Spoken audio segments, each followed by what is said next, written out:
नमस्कार। पिछले वीडियो में हमने नाखून क्यों बढ़ते हैं के प्रथम भाग का अध्ययन किया। इस वीडियो में हम लोग नाखून क्यों बढ़ते हैं के दूसरे भाग का और शेष भाग का अध्ययन करेंगे। जैसा कि मैंने पिछले वीडियो में बताया था, नाखून क्यों बढ़ते हैं के लेखक या निबंधकार हजारी प्रसाद द्विवेदी हैं। ये नाखून क्यों बढ़ते हैं एक ललित निबंध है, एक सांस्कृतिक निबंध है। इसमें बहुत कुछ ऐसा हमें जानने, समझने को और सीखने को मिलता है। हजारी प्रसाद द्विवेदी अपने प्रत्येक निबंध में कुछ न कुछ उद्देश्य को लेकर के आगे बढ़ते हैं और समाज को कुछ न कुछ सिखा जाते हैं अपने निबंधों के माध्यम से। तो अब हम लोग इसका विस्तार से अध्ययन करेंगे। लेखक के मन में कई प्रश्न उठ रहे हैं। जैसा कि पिछले भी वीडियो में मैंने बताया था कि नाखून से लेखक का तात्पर्य है जब हम आदि मानव थे, जब हमारे पास औजार नहीं था, हथियार नहीं था, तो ये नाखून ही हमारे औजार और हथियार हुआ करते थे। इसी से हम नोच कर खाते थे, अपनी सुरक्षा करते थे और जो भी जीव जंतु होते थे उससे अपने आप की रक्षा करते थे। जैसे जैसे मनुष्य सभ्य होता गया, आगे बढ़ता गया, आविष्कार करता गया, उसकी बुद्धि आगे बढ़ती गई, तो मनुष्य अपने जो हथियार हैं उसको बदल लिया। नाखून के बाद उसने पत्थर के औजार बनाए, लोहे के, तांबे के, और आज ऐसा समय आ गया है कि लोग अणु और परमाणु बम बना रहे हैं, अपनी सुख सुविधा के लिए इस्तेमाल कर रहे हैं। और कहीं ना कहीं इसका जो एक नकारात्मक प्रभाव पूरे विश्व पे पड़ रहा है, दुनिया के हर देश पे पड़ रहा है, जो एक तरह से हथियार बनाने की, जमा करने की होड़ एक दूसरे देश में लगी हुई है और वो मनुष्यता का बहुत बड़ा दुश्मन हो गया है। तो इन सब चिंताओं को लेकर के लेखक के मन में बहुत सारे प्रश्न उठ रहे हैं। लेखक सोचते हैं कि मनुष्य किस ओर बढ़ रहा है, मनुष्यता की ओर या पशुता की ओर, अस्त्र बढ़ाने की ओर या अस्त्र काटने की ओर। तो ऐसे सभी प्रश्नों का उत्तर निबंधकार हजारी प्रसाद द्विवेदी ढूंढने का प्रयत्न करते हैं। द्विवेदी जी ने इन सभी प्रश्नों का उत्तर इस निबंध के माध्यम से हमें बताने का प्रयास किया है और वो इसमें सफल भी होते हैं। इसमें वो नाखून के संबंध में, नाखून के पौराणिक तथ्य को लेकर और प्रासंगिकता को लेकर, इसके यथार्थ को लेकर के और किस तरह से इसको हम हथियार से जोड़ के देख रहे हैं और विश्व को क्या इससे हानि होने वाली है, ये सब बातों पे वो बहुत विस्तार से चर्चा करते हैं। हजारी प्रसाद द्विवेदी कहते हैं कि मनुष्य किस ओर बढ़ रहा है। मनुष्य अपने संयम, संवेदना, श्रद्धा, तप और त्याग के कारण पशु से अलग है। सही बात है।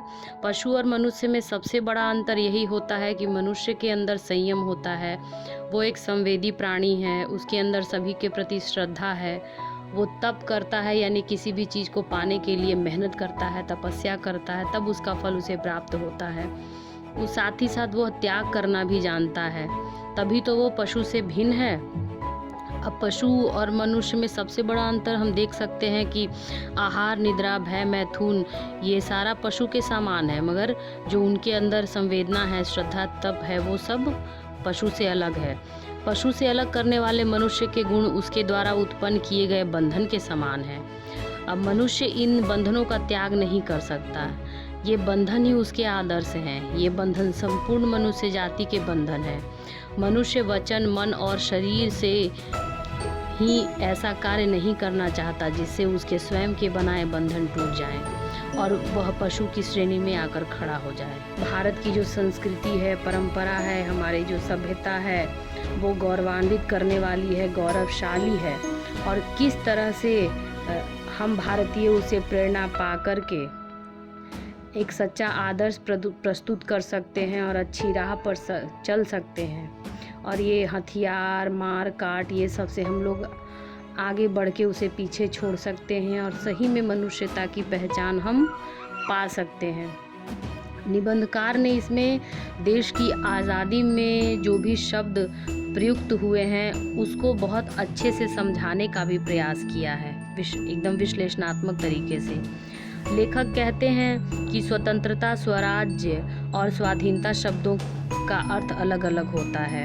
इन शब्दों में स्व का बंधन है। अंग्रेजी शब्द इंडिपेंडेंस के लिए प्रयुक्त हिंदी शब्दों में स्व का प्रयोग अवश्य हुआ है। इंडिपेंडेंस का अर्थ अनधीनता, अधीनता का अभाव है, पर हमने हिंदी में अनधीनता शब्द का प्रयोग न कर स्वाधीनता यानी स्वतंत्रता शब्दों का प्रयोग किया है। स्वाधीनता का अर्थ होता है जो अपने ही अधीन हो, स्वाधीनता, स्वतंत्रता आदि शब्द भारतीय परंपरा के शब्द हैं, भारत के दीर्घकालिक संस्कारों के शब्द हैं, और भारतीय जो मन है वो निष्पन्न शब्द है। भारत स्व के बंधन को आसानी से नहीं छोड़ सकता। अपने आप पर अपने आप को अपने द्वारा लगाया गया बंधन हमारी संस्कृति की बड़ी भारी विशेषता है। अब लेखक यहाँ पे ये हमें बताते हैं कि स्वतंत्रता, स्वाधीनता और स्वराज शब्द हमारी संस्कृति के परंपरा के शब्द हैं, जिनमें सारी भारतीय चिंतन परंपरा साफ साफ दिखाई पड़ती है। भारतीय परंपरा में अपने ऊपर अपने बंधन का महत्व होता है। यही बंधन स्वतंत्रता के लिए आयाम निर्मित करता है और मोक्ष का मार्ग भी प्रशस्त करता है। निबंधकार आशावादी हैं। उन्हें यह विश्वास है कि हम भारतीय औरों से भिन्न हैं। समस्त अधोगामिनी वृत्तियों और नीचे खींचने वाली वस्तुओं को भारतवर्ष ने मनुष्योचित बनाया है। मध्यकाल के जीवन वर्णन में ऐसे अनेक चर्चाएं आती हैं जो कि नाखून को भिन्न भिन्न आकारों में काटकर उसे शोभा कारक बना देती हैं। अब कहने का यहाँ पे ये मतलब है कि विज्ञान ने जो मरणास्त्र दिए हैं, हम अपनी सभ्यता की पहचान बनाने के लिए उन्हें जीवनास्त्र में बदल दें। हम भारतवासी अपनी अलग पहचान बनाते हैं। इसका उदाहरण है हमारी भाषा। स्पष्ट है कि हमने अपने स्व पर नियंत्रण रखा है। भारतवर्ष अपने भीतर उदार हृदय रखता है। इसने शक, हुन आदि जातियों को अपना बना लिया। वे सब आए और आकर बस गए। हमने उदारता भी दिखलाई, इसलिए हम विज्ञान को स्व के नियंत्रण में रखेंगे। लेखक ने कालिदास का यहाँ पर नाम लेते हुए नए और पुराने के महत्व को समझाने का भी प्रयास किया है। लेखक कहते हैं कि यह बात सही है कि हम अनुसंधान करने की प्रबल इच्छा के दबाव में अपने प्राचीन की महत्ता को अस्वीकार कर दें। हमें अपने प्राचीन की महत्ता को अवश्य स्वीकार करना चाहिए और प्राचीन और नवीन में सामंजस्य स्थापित करने का प्रयास करना चाहिए, यानी कि नया और पुराना दोनों में सामंजस्य होना चाहिए। ऐसा ना हो कि हम नए को नकार दें और पुराने को ही बेहतर समझें, या फिर पुराने को नकार कर सिर्फ नए को बेहतर समझें। इन दोनों के बीच, नए और पुराने दोनों के बीच सामंजस्य की बहुत आवश्यकता है। अब कालिदास का यहाँ पे नाम लेते हुए लेखक कहते हैं कि कालिदास जो हैं वो अच्छे नहीं होते, ऐसा उन्होंने कहा था। अब मनुष्य को विवेकशील लोग दोनों की जांच कर लेते हैं। अब इसमें जो हितकर है उसे स्वीकार कर लिया जाता है। कहने का तात्पर्य है कि जो विवेकशील व्यक्ति होता है वो नए और पुराने दोनों को परखता है और तब उस विवेक से, अपने विवेक से, अपनी बुद्धि से यह निर्णय लेता है कि उसके लिए पुराने में कितना पुराना, कौन सा पुराना अच्छा है और नए में कौन सा नया अच्छा है। तो इस प्रकार से वो नया और पुराना दोनों उसके लिए हितकारी होते हैं, उसे अहित नहीं पहुंचाते हैं। इस प्रकार से वो जो भी मनुष्यता के लिए हानिकारक होगा, चाहे वो नया हो या पुराना हो, उसे वो त्याग देगा। मूढ़ लोग जो होते हैं दूसरे के इशारे पर भटकते रहते हैं। तो कालिदास की यह टिप्पणी भी हजारी प्रसाद द्विवेदी इसलिए यहाँ पे देते हैं कि हमें नवीन की परीक्षा करनी चाहिए और प्राचीन और नवीन दोनों को जांचना परखना चाहिए। यदि हमारे पूर्व संचित भंडार व हितकर वस्तु निकल आए तो इससे बढ़कर क्या हो सकता है। यानी कि प्राचीन में जो हमारे लिए जो भी भंडार जो छोड़ के गए हैं हमारे जीवन की अच्छाई के लिए, वो सब अगर हमारे प्रयोग में अच्छे से आ जाए, वो हमारे लिए अच्छा हो, तो इसमें बुराई क्या है। उसी प्रकार से अगर नई चीज़ों को अपनाने से हमारा जीवन अच्छा होता है तो उसमें भी कोई बुराई नहीं है। लेखक कहते हैं कि मनुष्य को सुख कैसे मिलेगा, और इस बात को लेकर के विद्वान सब अपने अपने विचार भी रखते हैं। लेखक यहाँ पे महात्मा गांधी और कई अन्य नेताओं के विचार में जो भिन्नता है उसके बारे में यहाँ पे हमें बताते हैं। कहते हैं कि महात्मा गांधी को बूढ़े के रूप में यहाँ पे वो पाठ में बता रहे हैं कि उनकी दृष्टि में महात्मा गांधी के जो कथन है वो मनुष्य की सफलता का नहीं, उसकी सार्थकता का जिक्र करते हैं। भौतिक संपदा जो होती है वो मानव जीवन को सफल बनाती है, और जो आत्मिक संपदा होती है, यानी कि जो हम अपने आत्मा के अंदर जो कुछ भी संचय करके रखे होते हैं, अच्छे अच्छे विचार, अच्छी अच्छी सोच, वो मानव जीवन को सार्थक बनाती है। सफलता का संबंध अधिक से अधिक मशीन बैठाने, अधिक से अधिक उत्पादन बढ़ाने, धन की वृद्धि करने और बाह्य उपकरणों की ताकत बढ़ाने से है। उसी प्रकार से गांधी जी ने भौतिक समृद्धि के स्थान पर मानवीय संवेदनाओं के विकास पर ध्यान दिया। सात्विक वृत्तियों के विकास को मानव हित में उचित बताया। उन्होंने प्रेम, आत्म पोषण, आत्मतोषण और भीतर के विकास पर बल दिया। मनुष्य के हृदय के विकास पर उन्होंने बल दिया। और इसी प्रकार से लेखक की दृष्टि में महात्मा गांधी के कथनों की यही सार्थकता भी है। सात्विक वृत्तियों के विकास से ही मानव जीवन सार्थक हो सकता है। मानव जीवन की चरितार्थ से ही विश्व की शाश्वत शांति की स्थापना हो सकती है।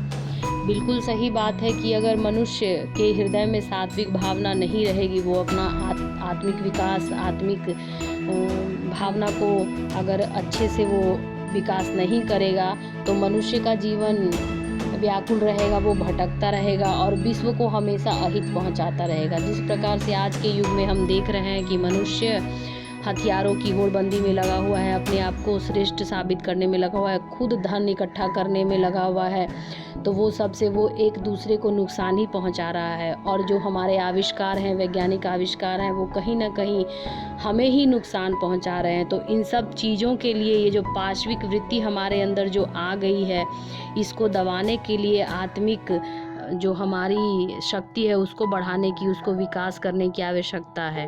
तभी सफलता पाशविक वृत्तियों को दबा देगी और हम अपने जीवन को चरितार्थ कर पाएंगे, अमन चैन की स्थापना कर पाएंगे।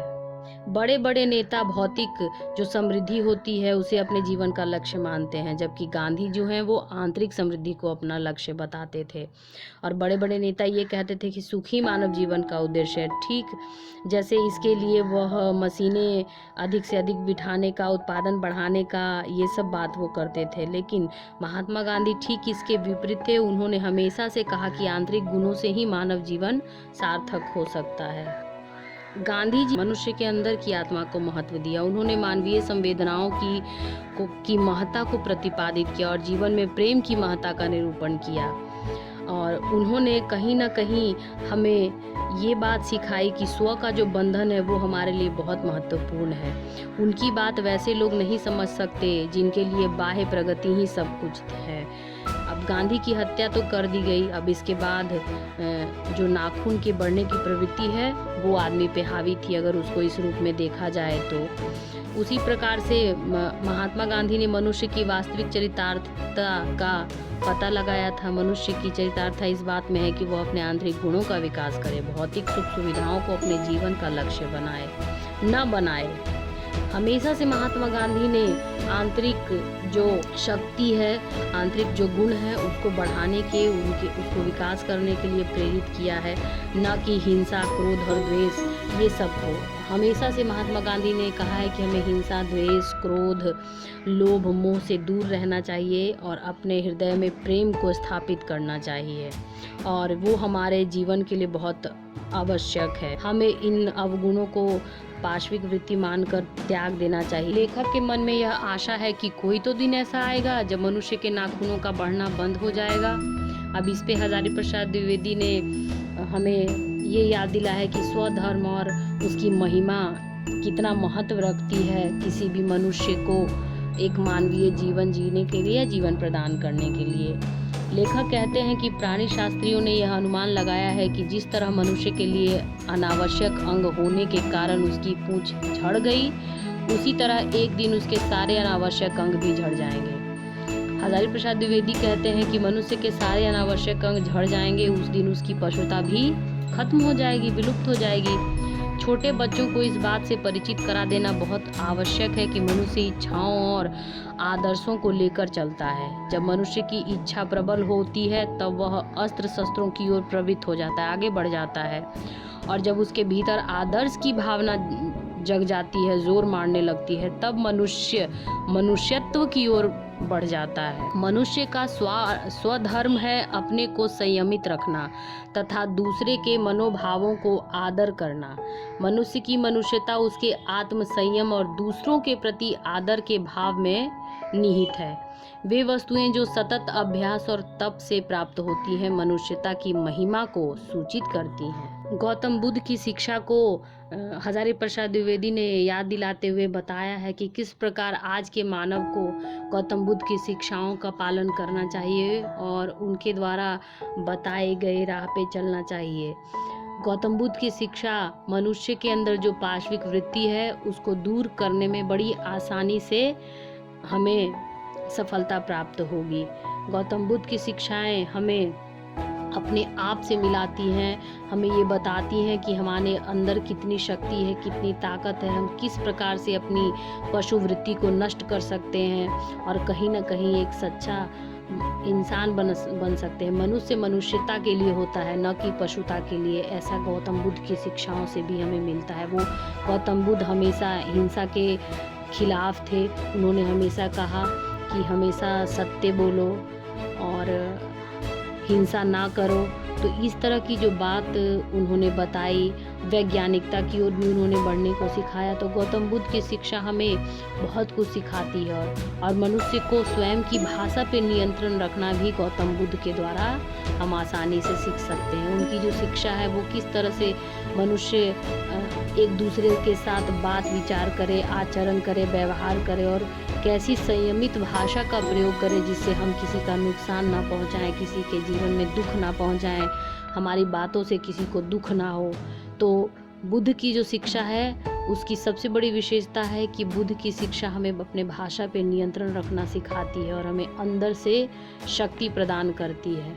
निबंधकार हजारी प्रसाद द्विवेदी इस निबंध में हमें ये भी समझाने का प्रयास करते हैं कि जो हमारी भारतीय भूमि है वो कितनी समृद्ध है, हमारे जो संस्कार हैं, हमारी जो परंपरा है वो कितनी समृद्ध है, कितनी आदर्शवादी है और हमारी जो सभ्यता है, संस्कृति है, परंपरा है वो हमेशा हमें एक मनुष्योचित धर्म का पालन करने को सिखाती है। ये भारतीय भूमि हमेशा से विद्वानों की भूमि रही है, गौतम बुद्ध गांधी की भूमि रही है, जो कि पूरे विश्व को शांति का संदेश देती है और सिखाती है कि मनुष्य को हमेशा मनुष्य के साथ मानवीय व्यवहार के साथ जीना चाहिए। मनुष्य के अंदर संवेदना होती है और वो दूसरे की संवेदना को भी समझ सकता है। अगर मनुष्य के अंदर वो संवेदना नहीं है तो वो मनुष्य जीते जी मनुष्य के रूप में पशु के समान है। तो हम इस भारतीय भूमि से बहुत कुछ सीख सकते हैं जो हमें मनुष्य की ओर ले जाता हो और हम अपने अंदर के पशु को उसके द्वारा नष्ट कर सकते हैं। भारतीय जो गुण हैं, भारतीय भूमि के जो गुण हैं और इसके प्रकाश से पूरे संसार को उज्ज्वलित कर सकते हैं। भारतीय जनता को अपने देश की विरासत आज याद करने की आवश्यकता है, ऐसा द्विवेदी जी कहते हैं। और द्विवेदी जी ये भी समझाते हैं कि याद करने के साथ साथ उसे इसको अपने आचरण में भी लाना पड़ेगा। आचरण से मतलब वो अपने दिन जो दिनादिन के उनके व्यवहार हैं, प्रतिदिन वो अपने व्यवहार में उस चीज़ को लाएं, ग्रहण करें और उसे सामने वाले के समक्ष प्रस्तुत करें।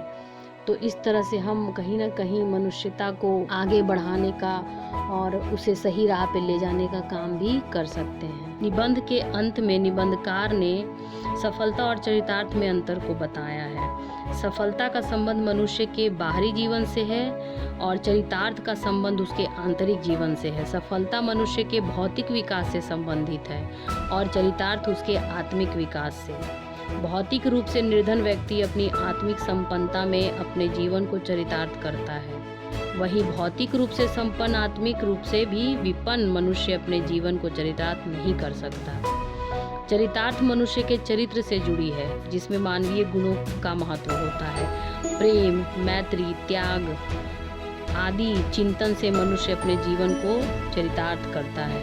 धन दौलत तथा उनके भौतिक उपकरणों से मनुष्य अपने जीवन को सफलता प्राप्त कर सकता है, पर जीवन में चरितार्थ करने के लिए धन दौलत एवं सुख सुविधाओं की वस्तुओं को संग्रहित करने की आवश्यकता नहीं होती। उसके लिए उसे मात्र अपनी मानवीय संवेदनाओं को विकसित करना होता है। नाखून बढ़ने को सफलता से जोड़ते हैं निबंधकार। नाखून बढ़ने का अर्थ है मानव जीवन में इच्छाओं का महत्वपूर्ण होना। इच्छाएं मनुष्य को भोग लिप्सा की ओर ले जाती हैं और भोग लिप्सा मनुष्य को हिंसक बनाती है। नाखून को काटने का अर्थ है इच्छाओं से घिरती आत्मसंयम एवं आत्मानुशासन। नाखून को काट देने का अर्थ है मनुष्य का स्वनिर्धारित आत्मबंधन में स्वयं को बांधना और आत्मिक उन्नति से अपने जीवन को चरितार्थ करना। अपने को सबके मंगल के लिए निशेष भाव से मनुष्य की चरितार्थता इसी में है कि वह सबकी भलाई के लिए अपने को पूर्णतः समर्पित कर दे। मरणास्त्रों के संचयन यानी कि जो हम हथियार है उसको जमा करने और बाह्य उपकरणों के बाह्य उपकरणों को बढ़ाने से निबंधकार मानव सफलता की प्रकृति को अभिव्यक्त करना चाह रहा है। मानव की सफलता इस बात में मानी जाती है कि वह सुख सुविधाओं की कितनी वस्तुओं का इस्तेमाल करता है और अपने विध्वंसक अस्त्रों से दूसरों पर धौंस जमाने में कितना समर्थ है।